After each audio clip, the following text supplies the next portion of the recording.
अस्सलामुअलैकुम। जब भी कोई चीज़ मसलन कबाब वगैरह फ्राई करें तो तेल डालने से पहले फ्राइंग पैन गरम कर लें और फिर तेल डालकर फ़ौरन ही इसमें कबाब डाल दें। इस तरह वो पैंदे से नहीं चिपकते।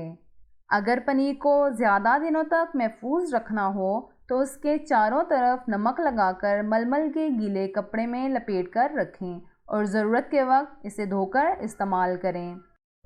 अगर बादामों वाले बर्तन में एक बड़ा चम्मच चीनी शामिल कर दें तो बादाम कई महीनों तक महफूज और ताज़ा रहेंगे। सब्जियां काटते वक्त अक्सर उंगलियों पर काले दाग पड़ जाते हैं। आलू काट कर इन पर रगड़ने या सफ़ेद सिरका मलने से दाग धब्बे दूर हो जाते हैं।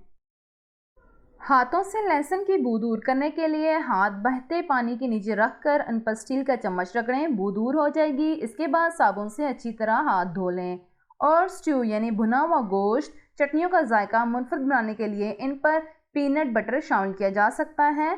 बटर डो बेकिंग के लिए डो बनाते वक्त आप इसमें तेल की बजाय सेब का जूस भी इस्तेमाल कर सकते हैं।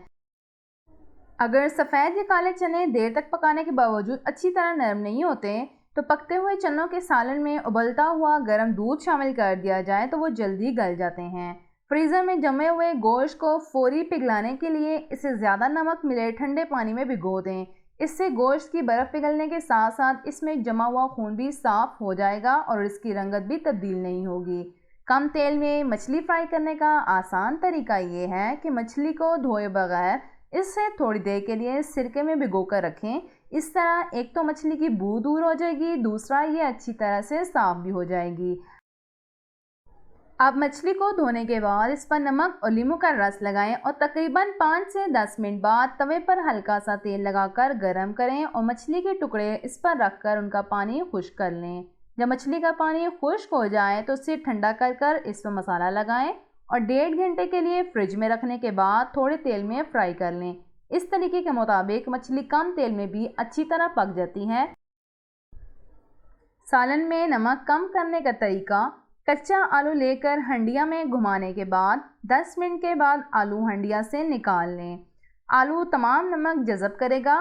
फलों पर नींबू का अर्क छिड़कने से फल काफ़ी अरसे तक तरोताज़ा रहते हैं।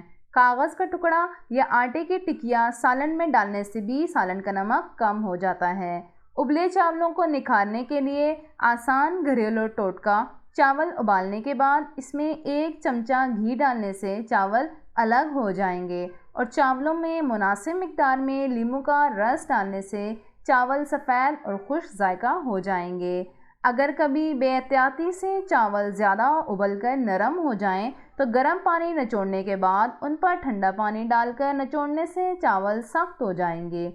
अरवी की लेस ख़त्म करने के लिए इसे काट कर नमक लगाकर 1 घंटे बाद सादा पानी से धो दें और फिर अरवी के पत्तों का सालन पकाने के लिए पहले इनको नमक ज़रूर लगाकर रखने से लेस ख़त्म हो जाती है। इसके अलावा अरवी के लेस ख़त्म करने के लिए इसे चूने या राख के पानी से धोना चाहिए। अरवी पर दही लगाकर तल लें, फिर गोश्त में डालें तो लेस ख़त्म हो जाती है। अलमारी में भूसे में अलग-अलग सेब रखने से सेब तरोताज़ा रहते हैं, जबकि बग़ैर कटे सेबों की दिलकशी को बरकरार रखने के लिए इन पर अर्क के नींबू छिड़क दें तो सेबों पर दाग और झुर्रियाँ नहीं पड़ती, जबकि कटे हुए सेबों को नमकीन पानी में डालकर रखने से सेब लाली नहीं पकड़ते। गूंदे हुए आटे को खमीर से बचाने के लिए इसकी सतह पर अगर घी की हल्की सी तह चढ़ा दी जाए तो आटा खमीर नहीं होगा। उबले चुकंदर के छिलके आसानी से उतारने के लिए चुकंदर को उबालकर गरम गरम निकाल कर कागज़ पर मलने से सारा छिलका अच्छे तरीके से उतर जाता है और हाथ भी ख़राब नहीं होते। अंडा उबालने के लिए हाफ बॉयल अंडा जल्द हज़म हो जाता है और ये सेहत के लिए मुफीद है। हाफ बॉयल अंडे को उबालने के लिए खोलते हुए पानी में डालें और 3 से 4 मिनट के बाद निकाल कर काली मिर्च और नमक लगाकर खा लें। यह अंडे को खोलते हुए पानी में डालने के बाद 100 तक गिनती करें और अंडा निकाल लें। आटे को कीड़ों से बचाने के लिए सादा काला ज़ीरा लेकर इसे कूटकर इसमें नमक पिसा हुआ मिलाकर पानी के साथ टिकिया मिला लें। इसे खुश्क करके आटे में रखे हुए उसके अलावा तेज़पात के पत्ते की मलमल की बारीक पोटली में बांध कर रखने से आटे में कीड़े नहीं पड़ते। पालक का खारापन दूर करने का आसान घरेलू टोटका। एक खुले बर्तन में पालक डालकर इसमें नमक मिलाकर 1 घंटे बाद पानी निचोड़कर 3-4 बार पानी से धोने से पालक का खारापन दूर हो जाएगा। बैंगन या आलू काटते वक्त हाथों पर जामुनी रंग आ जाए तो नमक मलकर हाथ धोने से ख़त्म हो जाता है। प्याज और लहसुन की बू दूर करने के लिए हाथों को पहले आटे से मलकर और फिर नमक से मलकर धो लें तो बू ख़त्म हो जाएगी। प्याज के आंसुओं से बचने का तरीका। प्याज को काटने से पहले इसका छिलका उतारने के बाद इसे 2 हिस्सों में तकसीम करके थोड़ी देर के लिए पानी में भिगो दें। आंखों में पानी नहीं आता, जबकि प्याज को उल्टा काटने से भी प्याज काटते वक्त आंखों से पानी नहीं आता। आलू ज़्यादातर मौसम गर्मा में मीठे मिलते हैं, इसके लिए आलूओं को काट कर इन पर नमक, लहसुन और सिरका लगाकर रख दिया जाए और पौने घंटे बाद सालन पकाया जाए तो ना सिर्फ सालन मज़ेदार होगा बल्कि आलू सालन में घुलेंगे भी नहीं।